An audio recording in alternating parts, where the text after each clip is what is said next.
Hello and welcome to the Q&R Code podcasts with your twin redhead sister friends, Quinn and Riley, Lilystrom Murphy and Lilystrom Gaston. Once in a while I figured I always, when you only know someone virtually through the internet, am like, I wish that they ever said their name or last name once in a while when it's a trickier one and you're like, I want to be doing them justice. And I realize that our last name, Lilystrom, is a classic case of people having no idea what's going on when they look at that name, so figured I'd give it a little shout. When we were talking on The Secret Lives of Mormon Wives, how Jessie was saying for brandability that her husband's last name was more difficult, and that was one of the reasons she wanted to go back to her maiden name. I was thinking, yeah, my handle is Riley Lilystrom. It is not something, a lot of people do whatever it is, Riley Bakes or your middle name or something. And so I know so many people by their handle that I interact with virtually. For example, Climate Diva. I know that her name is Summer Dean because she's someone that I followed for a long time, but there are plenty of people that I'm like, I simply know your handle, and I wonder what people say in their head about mine. That is not necessarily the biggest branding decision, but guess what? I'm a person, not a brand, so that's okay. Yeah, that's the type of stuff where it's like, I understand there's merit and it's valid to highly consider that stuff, but you just have to do what feels right for you as an individual. And like, I haven't posted on TikTok in who knows how long, probably approaching a year at this point. As long as it's been since I've posted on Instagram. Yeah. But I do think that my handle that I made, because I never wanted to change from my handle, Quinn Lilystrom, on TikTok, but it's a whole snafu of what happened, and it's really not interesting or worth getting into. I couldn't reclaim that name, even though it was my account. And so I renamed my personal account to Quinn's Equines, which I think is very cute and funny. But I realize that is so niche, because unless you are in the horse world, like, I have taken it for granted. Like Quinns sequins. Yeah, like people do not know what equine is or means. And I just kind of thought that was more of a common shared understanding of, oh, equine, yeah, like the horse family. No, I don't know. And that's why I don't want to be discriminatory toward my mule and donkey, but so often I just say my herd of horses, because sometimes people don't know what a mule is. I'm like, guys. Yeah. I don't know what's going on over on TikTok, where we also created our account, the Q&R Code, and then couldn't get logged back into it and could not reclaim that username. We're like, that's ours. We made this account. We couldn't figure out, with support's help, how to get that back, so it is the Q&R Code podcast. That being said, we don't post. Are not really on TikTok. My thumb is never going over to hit that button, which honestly, fine, great, better. My life is better that I'm not a TikTok user, in my opinion, though. Could the podcast grow quicker? Yes. Is that what life's all about? No. So we have to resist and also recognize that TikTok is among the worst when it comes to designing algorithms specifically to create addiction and doom scrolling and all of those things that bring the vibes down. And we like to have our vibes up, elevated, better. So that's a sacrifice that is not even really a sacrifice in my eyes. Yeah. It just feels right. Speaking of, yes, I talked a couple times, I think, a little bit on the podcast that I read The Anxious Generation by Jonathan Haidt. I highly recommend it. It is a really good book. I think a lot of people think, at least that I've talked to some parents that have said, oh, I didn't read it because I just don't need to have more anxiety around screens and phones than I already do.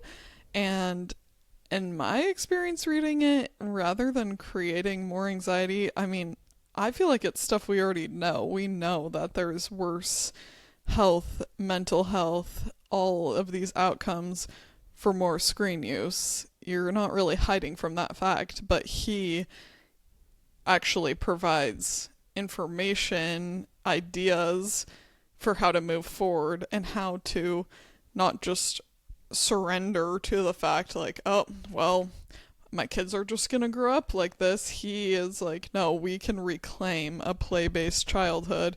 These are some recommended strategies that I propose, but, other groups are working on this too. And it's not only to me about childhood. I think having a more in-person play-based adulthood is also really important. So even if you don't have kids, I think that it was a really worthwhile read. It made me think a lot, and I like that. Mm-hmm. That's the thing is with that type of idea of I don't want to look this thing in the eyes because it's just going to bring more attention to it. I feel like that's actually maybe giving it more power than to be like, let's just be real and claim that this is something we're facing, something that's a struggle, and we might as well face it head on, because to me, any other way is just kind of like you're just surrendering the power when you could become empowered with tools and information. Mm-hmm. And what's the term for it? Not a projection, but I guess illusion? I don't know, to know that a problem exists, but to basically put your smoke and mirrors over it yourself is not doing a service to yourself or honoring your actual lived experience. I will definitely want to talk about this more when I finish listening to this podcast. I'm listening to a podcast with a Shaolin master, and I need to write down his name. I think it's Shi Hen Yi, but this is my first time listening to it, and it's a podcast, so I haven't had that visual reminder. They said his name once at the top of the episode, but I'm like wanting to take notes and listen carefully and think more about these concepts. But he was touching on the fact that often we don't just project onto other people, but we create projections. Maybe that is the term I was looking for, projections. Like he said, that you create projections for yourself through your thoughts. And I know it. Your thoughts become your life, and how important like Zen practice is, because with meditation and whatnot, it's not about stopping thought, it's about creating an awareness around your thoughts, and once you become more aware of it, you just have more power over your entire life, because he had a whole chain of things that he said, this becomes this, but ultimately the things that you think become your destiny, is what he was saying. So it's important. I resonate with that to an extreme level, and that is something I've heard throughout the years, but clearly things arrive to us at different times in life where it really feels like, okay, this is a lesson I can genuinely take in and absorb and learn from. And I tried, I think, in the past in a lot of ways, and I'll give my younger self credit for showing up in, the best I could. But now I have just been really on this very exciting, empowering, freeing journey that is really about letting go of the narrative I've created about other people and myself that is not based in truth and reality. And it seems funny because to say it out loud could seem like an admission of, oh, like you're, that's low vibrational, or you, I don't know. I feel uncomfortable about it because I'm like, that's not, I know I do not want to be a storyteller about myself and others, but it is just something that has happened many times in the past, and I briefly have discussed this on the podcast, but I really feel like I had this, I don't know what the root of it was, honestly, but this tendency to project onto myself and others about what other people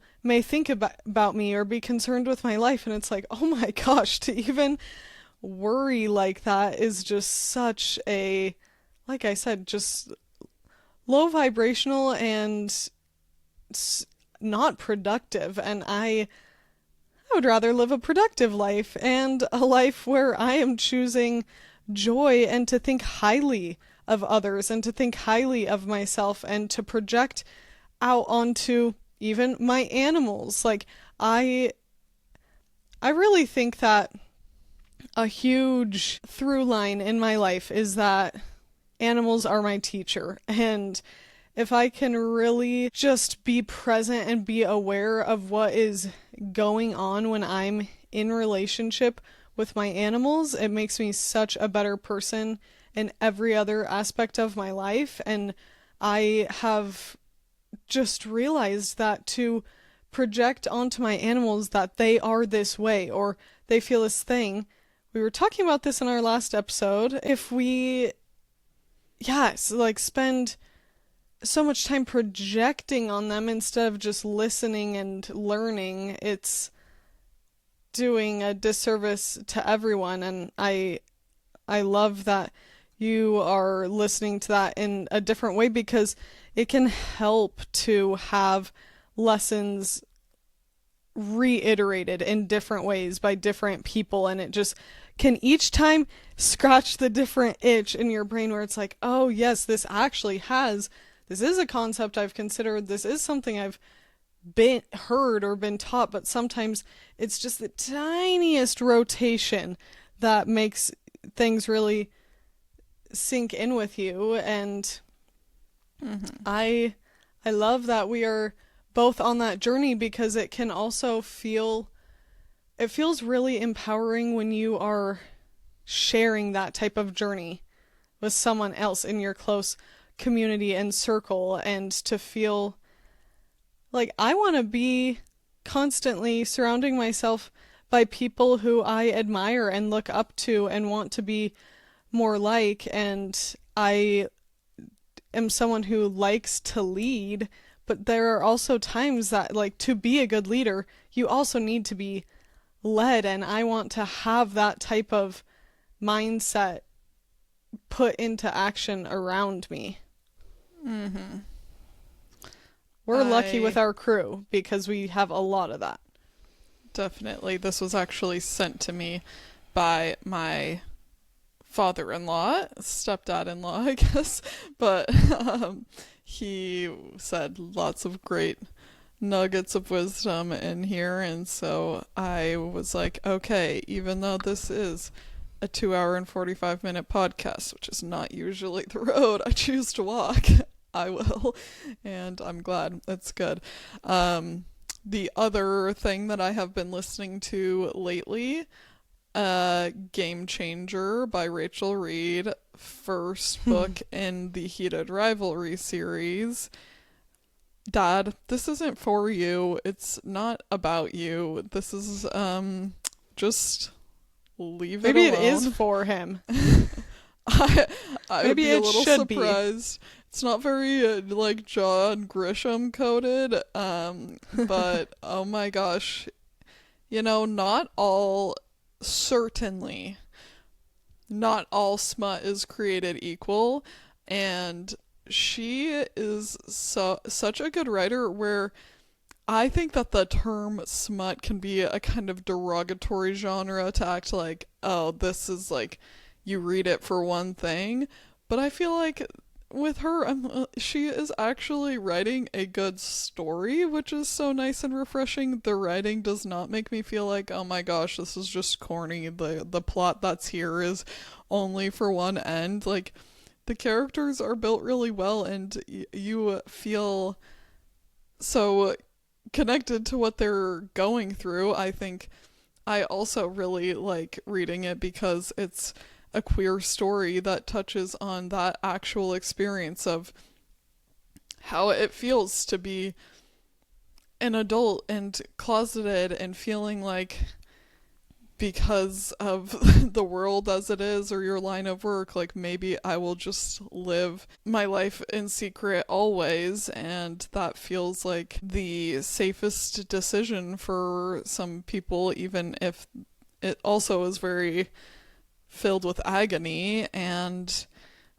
just all of these different dynamics. I have been impressed because, I've read plenty of romance books where you're like, okay, I'm enjoying this and it's a fun read, but I'm not necessarily invested in these characters or feeling like, wow, really well said. Mm-hmm. And I feel that way with her, and also the intimacy scenes are very great and plentiful as well, so best of both worlds. Plentiful. Just a basket overflowing of delightful gay intimacy.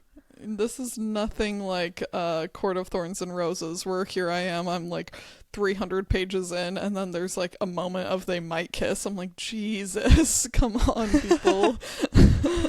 Nice. No. Well, I'm glad to hear that you're loving that book series, because I unfortunately did not realize it was a book series before watching it, which I don't at all feel like, oh, then it's going to be ruined, but I just wasn't privy to that. But we didn't talk about watching Heated Rivalry, which I thoroughly enjoyed, especially by the time you get to the last episode. I was like, this is so cute. Oh my gosh. We love each other. Yeah, and I think that if anyone has been being like, oh, I've been meaning to watch, you should definitely just start. And I think, like most things, don't just let the first episode be like, ugh, okay, it's not that. Like, obviously you have to do you with your time, and there's only so much time in the day for consuming that type of media in terms of, like, go be outside. If you had to choose between going outside and watching this, I would say go outside. But if you are looking for something to watch, I thought that it grows very well. If you're choosing between Love is Blind or Heated Rivalry, I definitely think you should choose Heated Rivalry. Yeah, Love is Blind, I have not had the strength to muster to turn on the new season, and I'm sorry, I'm just like, guess what I am mustering the strength to turn on? It doesn't take hardly any but a feather pressing my space bar to start the new season of Love on the Spectrum coming out. Oh my gosh, I cannot wait for that either. But before we move on, I just wanted to say on the Heated Rivalry note that it is a testament to this author's writing that reading the second book, which is Heated Rivalry, they follow this book to a T. I don't know if I've ever seen a movie or a series that stays as true to the plot. Not only the plot, the dialogue. When you're listening to the book, I'm like, oh my gosh, this is exactly what is said in the scene. I think that the creator of the show, Jacob Tierney, was like, perfect, this is great material, we will reference this, we'll tweak the things we need to tweak to fit it into the show. But I think that they were like, well done, thank you for letting us buy the rights to your book, we will be staying very true. And that's an exciting thing. We cannot wait for the new season of Love on the Spectrum. Just my favorite cast, best people on TV, always look forward Abby getting to meet Miley Cyrus at her Hannah Montana 20th anniversary special, which I need to watch that. I haven't watched I haven't either. Just clips. But we have a much more important in our personal lives and my opinion. Yeah, that sounded kind of fucked up. Maybe not everyone is gonna think that this is more important, but in our hearts and our lives, we have a more important announcement that, Riley, I'm gonna drum roll you in to share. Da da da da da da. We matched for residency. Yay! Whee! What does that mean? Brayden and I are moving to Northern Colorado. Yay! Whoa! The crowd goes wild. So I know what everyone is begging to know is how close will you be to Quinn? Well, depending on the Denver traffic situation, we are about an hour and a half to 2 hours away. So is it next door neighbors living on the same property that I dream of? Not yet, but that does not take away from the massive, massive improvement come up that it is that Quinn and I could do day visits to each other very readily and easily rather than... Did you say will? Yes, we will. Not we could. We theoretically we could. I'll probably still just try to see her like maybe 4 times a year. That's kind of my cap. Otherwise it's a little too much. No.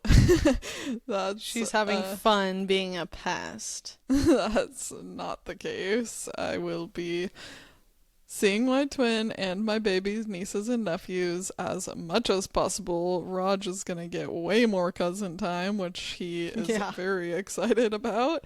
He's like, specifically Pinkerton. I feel like he's like, just Pinkerton can come over. It's okay. Is the rabbit still there? Yeah, he's like, there's only room for one little boy in this house.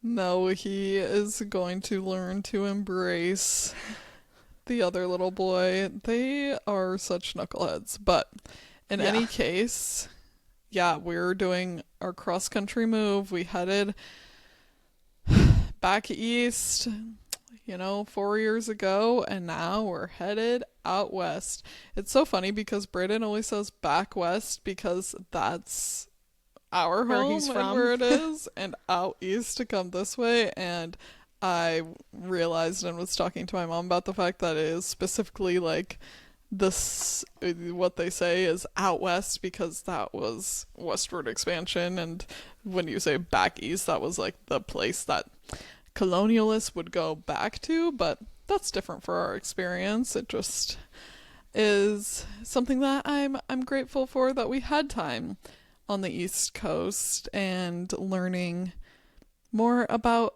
a different culture, being in a different landscape with people, and all of these experiences have been a really good thing. But my heart has called me back that way always. We feel settled here and feel super happy, but this feels like a very natural transition for us. It's what we wanted, and I feel very grateful and lucky because I also have a lot of friends that matched to residency somewhere they were excited to go, which is such a good feeling, and unfortunately know a few people that are feeling pretty down about where they're headed. And for those that aren't in the med school vicinity that don't know, when you match for a residency program, that's where you're going. That's where you're headed. It's not like college where you apply and can pick where you'd like to end up. You rank your schools, but once you've received the match, that's your option. So if you want to go and practice be a doctor, you just have to get behind it, which is difficult. But to my friend that specifically one person is feeling very broken up about where they're headed, I just advised to let yourself feel that, and you're allowed to be disappointed, and then just embrace it, because that's where you will be, and you will make a home there. You will make connections. You will find the little places that make you feel happy and at home, and this is for 3 years. This isn't forever. You will be able to make yourself a happy life. And also for me, it's a little bit different because I'll be living in this town. For residents, you're going to be in the hospital. So I understand that there are some places you would rather live and rather not, but they're going to be in the hospital most of the time. They're not having a lot of free time enjoying the city where they are and all that. So, the time will kind of fly by wherever you are, I think, in a fairly similar trajectory. Yeah, I'm like, don't worry, you won't have a lot of time to be smelling the flowers around your city. You're going to be nose to the grindstone at work. Hee hee, scary. But I'm so proud of Braden, and he got to match with where he wanted to go, and that is so huge, and we knew it. I'm like, sorry, no surprise. Me finding out the news, like, yeah, I knew this months ago. Just kidding. But, Yeah. so Not proud to of him, and brag, he's worked so hard. Since he doesn't, I will just say, from multiple other doctors and people I have talked to, they have said that this program is one of the best full spectrum family medicine programs in the country. So, no small feat. But and we knew it also that. happens to be right in where my neighborhood. I wanted to end up. I was like, where would I like to be?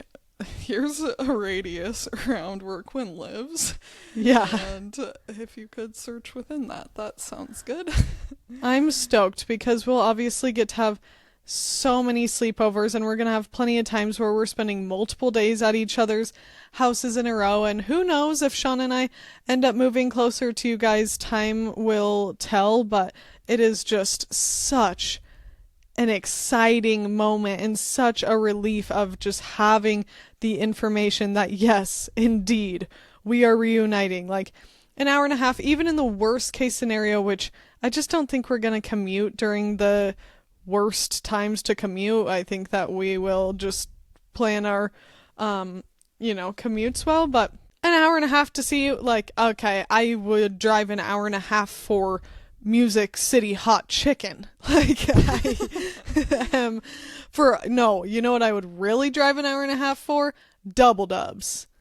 We would a wing up, truck drive over an hour and a half to get to Target for back to school shopping. Yeah. So I feel very prepared for this, and I'm so excited, and having the four of us get to be in just much closer proximity in each other's lives just feels so much more aligned with our dreams and our hearts and what we want our life to be designed to look like. So I'm so grateful and proud, and I'm so just tickled because Braden took so much into account what the rest of us wanted as well. And of course we were all like, this has to be the decision that feels most aligned and best for you because it is you putting the time into this program. Like, it has to be that. But he is very thoughtful and made sure that we all were in on the decision together before him submitting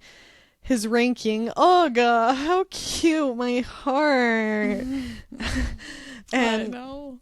Yeah, we're just so ready. So they're going to be moving in a couple months time, and it's the start of a new chapter of life. And Rye, I just wanted you to talk about, because this has been such a special and different chapter in your life. First of all, your first time moving out of Wyoming, and also fully dropped into just such a different, like you said, community and atmosphere and traditions. Like it's a whole different world over there. Of course, it's like everyone's still speaking English and we're still under the spectrum of being in the United States, but it does feel very different. And you started with, I don't want to say no community, but you guys really built your people and your home from scratch. And I want you to tell us about how that chapter has felt, and then I want us to talk about how this transitioning journey is going for you. I was thinking, of course, I've been thinking about this a lot because even though we didn't know where we were headed, we knew that we weren't going to stay here, that we were going to be going somewhere else. So it's given us time to reflect, and everything does just have that duality, which is why I think bittersweet feels like a very apropos word for the situation, because I am excited and I'm looking forward to being in our next place, and we love where we are, specifically this house. So we've lived two places in Charlottesville. The place we first moved into that we lived for like a year and a half, and then here we'll have ultimately lived for about 2.5 years. And I think part of it was, that we were first brand new into that other house. Also, there were lots of issues with the house, and there was a very sketchy property management company that made that place more difficult to live, and I didn't have the same relationship with my neighbors. And Roger was a brand new little boy. It was a lot more stressful and difficult to have him as a puppy than as a big kid, and all of these different factors that I feel like my spark for Charlottesville really like caught and reawakened when we came into this space. From visiting us in our old house, I liked being there, and I still really loved Charlottesville and a lot of parts about it, but I think the timeline as well, by the time we came here, I did feel like we had some friends and some community, and I had a better grip on the vibe of the place and having my feet feel aligned with my body, mind, spirit. When I first moved, would cry to Quinn so often because I just felt like my vessel is here, but I do not feel like totally myself. Like, I just did not feel like as connected, and that sense of oneness that I was very used to being back in Wyoming. And I'm sure being the furthest that I've ever been from my twin didn't help. Quinn moved to the Denver area before I moved out of Jackson, but I would still go and see her, and also we were still in that area of the Mountain West. It's a totally different thing when that full thing collapses. But I've definitely been singing and thinking a lot of who else but Casey moving out. 4 walls and so much space, way more than just a place, wasn't it, babe? I love that song. Deeper Well. Me too. That whole album, and she is. There's not one album that she hasn't absolutely ate up, including, I can just speak to the fact that her new album is gonna already dry spell. Yes. Girl. She is there for us no matter what. She's our best friend. Yeah. I'm so grateful to know her and call her a friend. Yeah. I'm like, I like her stories all the time. I see a future where she comes on the podcast, and I'm saying that right now. So I see a future where we ride our horses into the mountains together. Yes, and our thoughts become our destiny. So there you go. But what I will say, Casey, is if you do ever hear this, we are not obsessed with you. There are some like celebrity obsessions where it's like, you don't want to be friends with that person. You know what I mean? Like, girl, respectfully, I don't know your birthday. I'm not I'm a fan, but in I just connect in the heart. Grounded, natural way where it just feels like, oh yes, it's not weird, obsessive whatsoever, just respect, and we have a lot of mutual interests. I know we would have a good time. Yeah. We promise. Make that very clear. If there's someone that cannot I'm like, be said, you haven't been my top artist for years and years in a row. Like, so, oh wait. I do feel like something about growing up where we grew up that I appreciate, that I think the culture can be very different in other places, is I have always felt like people are people, and celebrity is just the name for people that end up more in the public eye, but it's not like an otherworldly sort of fascination where you just, and because we would see celebrities that come to visit Teton County a lot, and you just are able to be like, oh, a person. I think that the culture of having like paparazzi and everyone like mobbing in crowds makes it feel like there's something extra special. And I feel like that's so sad that that happens to artists. Like for most people that are in a role of celebrity, it's because they wanted to create art, whether they're a singer or actor or whatever it is. And I know some people want the celebrity, but I think for most people, if given the choice to be able to just be a creative without all that it came with, they would probably choose that. And I'm derailing from our moving conversation, but people have really been going after Chappell Roan lately for her antics, if you will, with fans and paparazzi and whatnot, and I so strongly believe that she should be able to be boundaried with these things. And look what it does to people with this obsession and the stalking and the paparazzi of it all. Of course, I totally understand if someone approaches her and says, hey, can I have a minute of your time? Can I have a photo? And you say, no. That's not this wild, bitchy, horrible thing that people are acting for it to be. And they're like, oh, this is rude. Your music means so much to me. Great. She created that music and you get to listen to it, and that can be enough. That doesn't mean you need to like extract more from this person. I think that people deserve a personal life. Anyway. Obviously, people are allowed to form their opinions and have opinions on the way that they think people should hold themselves and act. But more than anything, I think that when people have those type of finger pointing things toward others and celebrities, I do just feel like, did you consider maybe how you should act?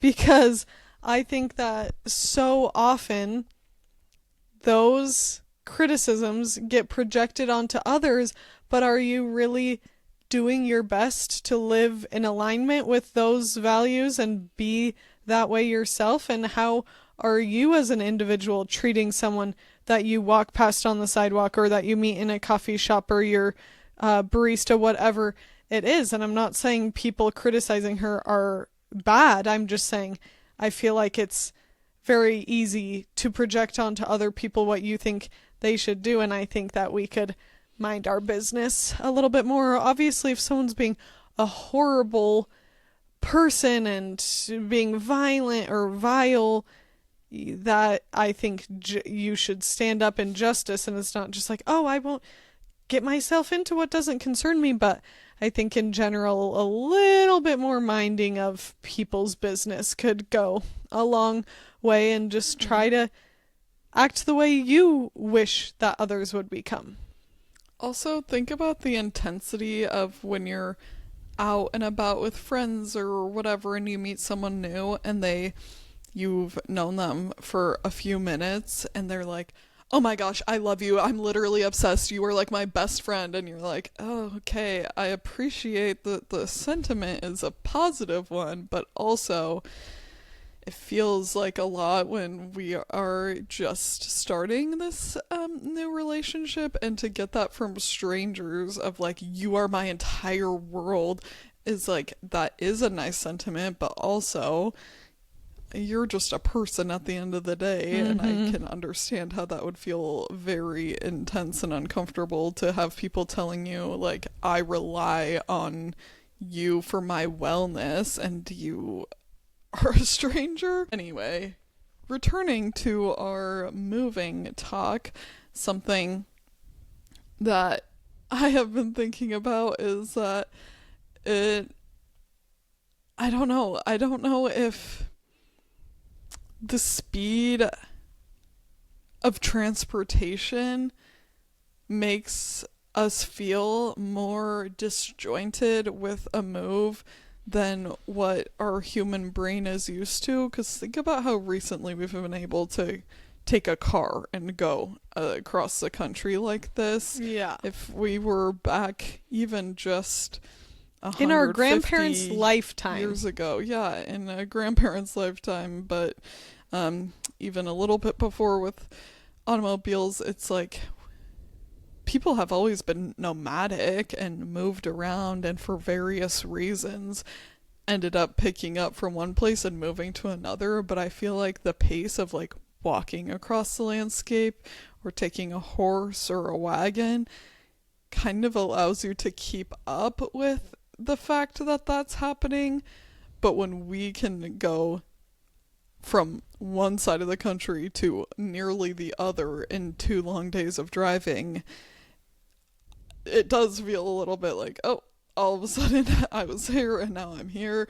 And it's a little harder for it to sink in and digest like truly how far away these places are that we've been living, and how many different cultures and landscapes and communities there are between. And I don't necessarily have a place for that to go, but that's just something that I'm thinking about. Why, giving your body and mind grace and time to adjust to a place, because I did find it very jarring for our first move. I felt like, wow, I really feel out of body and pretty unsettled with this, and I think that that's normal for a plethora of reasons, that maybe being one of them. Yeah. You were also younger too. Like that was such, very, very early 20s to have that big of a move after just graduating college. And that was one of your first big life transitions of like, this is very, we are making, Brayden and I, as a group, as a couple, are making a decision to uproot our lives away from our families and everything we've ever known. And so I think that this time, this transition will probably feel a lot different because you have settled so much into yourself. Like even just going through that, having healed and grown through the transition you made to living in Virginia, I think will make this transition even that much easier. Like you just grow in resilience when you do things more often. And I also think that you have been preparing in a lot of ways, mentally especially, for knowing that this transition is coming up. And I also think the fact that you're moving back so much closer to family and what I know has always felt like the Rocky Mountains are such a home to you. Mm-hmm. So I think that there will be a lot of peace. I think that there are things you guys will miss, like your beautiful thriving gardens and I love the Charlottesville accessibility that does make it feel a little more small town vibe, where you really can walk to the main events from your sweet little neighborhood. Of course, being food people, you're like, oh, I'm gonna miss this restaurant, I'm gonna miss this bakery. But those are places that I'll look forward to coming back to. I do think the transition, I anticipate overall being easier. I think that also moving out this way, I didn't know the plants here or the birds or the trees, and the sky was so different. There were all of these things that for us, that's such a big part of our life, and I this is a very beautiful place. We're so lucky to get to have a last spring here with the flowering trees and this different environment. It was never like, ugh, I don't like this, but I think that when that's such an important thing for me, it was taking us time to get to know what, you grow up with knowing so many different animals and whatnot, and then you move out and I'm like, oh my gosh, they don't have that here, or they do have these here, and it's such a, the different bugs. I'm like, oh my gosh, you guys, I never see earwigs out here. That's a blessing, but they do have stink bugs everywhere, and getting to know all that, I think I'm so grateful for. But even though we're going to a new town, somewhere that I haven't lived before, it is a much more similar environment in terms of I know what the sky is like out there and more of the birds that we're going to see, and that feeling of coming home. The sky is always a huge thing for me when I'm in Colorado. When I'm on Quinn's property, I probably bring it up to her at least 4 times a day, because it just is such a special part about that area in the world, and something that I think people maybe take for granted, because here the sky will have moments of a spectacular sky, but I don't want to hate on the sky here, because it's a sky and it's beautiful and it's special. It's just a very different sort of experience, and I mean, we have such beautiful, like, overwhelming, magnificent displays going on in the sky. I mean, seriously, every single evening, the sunset, like, I have to get outside and check out the sunset, because they're so unbelievable. But even in the middle of the day, with the different cloud formations that you get and just the level of blue, I think a lot of it probably has to do with being a drier climate, that it's more clarity. I think the humidity here gives a little bit more of like a fuzzy, subdued experience, and not the like striking quality. But I will continue, of course, to update you guys about how it does go. We know a couple people that either have or do live in this area, so that's also nice just to have that sort of in. It's fun to discover things for yourself, but it's also nice to have someone say, yeah, this is the best Mexican food in town, and this cafe is a good place to sit down and work, just to try to get you on your feet to start out a little. But we will be in Colorado very shortly. This move is happening soon, so Quinn and I are having our little calendar Xing down the days. and we're just so excited for what it is going to look like to get to record together in person and have that be our regularly scheduled programming, and just feel we know what our conversations feel like over the phone, which are lovely and magnificent, and we're so grateful for technology.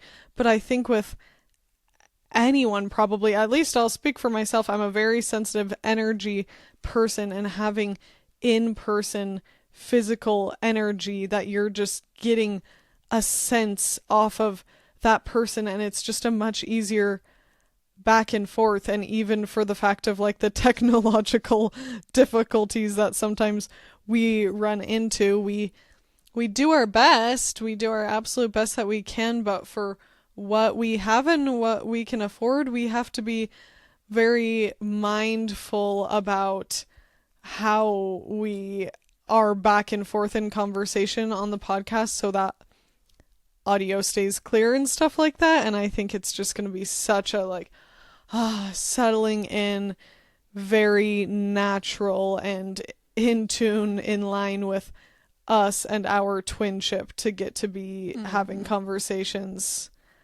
genuinely face to face.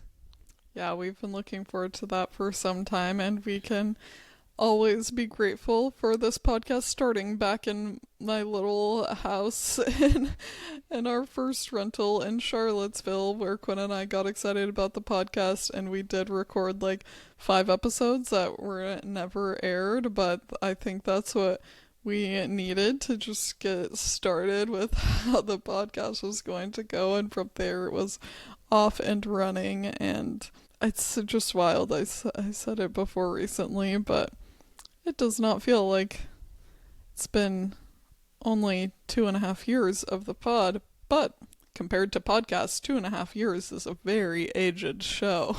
We're big kids now, unless you're competing with radio shows like This American Life. But I'm so grateful for you and Brayden and the pod that we get to have in our life. I hope that everyone is able to keep on cultivating their own community. And if you are in a space where you're feeling like, I just don't really feel that right now, even with Riley and I having each other absolutely built-in best friends for life, like Riley shared about on this episode, like she had a very real struggle with community, and I felt that too. And it's okay to be honest about where things are right now, and to also not have that be something that you dwell on to the point of like, this is just how it is in my life and I don't have this. Like, keep your mind and heart open, and just remember to feel that extra warm sense of gratitude for the community we do have. And doesn't that feel so good too when you walk into a space? Like, of course there's plenty of spaces where you go to a coffee shop and everyone's, pleasant and things are fine, but doesn't it feel so special and rewarding when you walk into a place and you're like, you just made me feel genuinely so welcome, so encouraged, like such a kindness that you went out of your way to make me feel. And I just love to revel in those moments in humanity where it's like, yeah, how special. Like, people do have the ability to really positively impact your life. And you have that ability too. So be the reason that someone smiles today. Yeah, for real.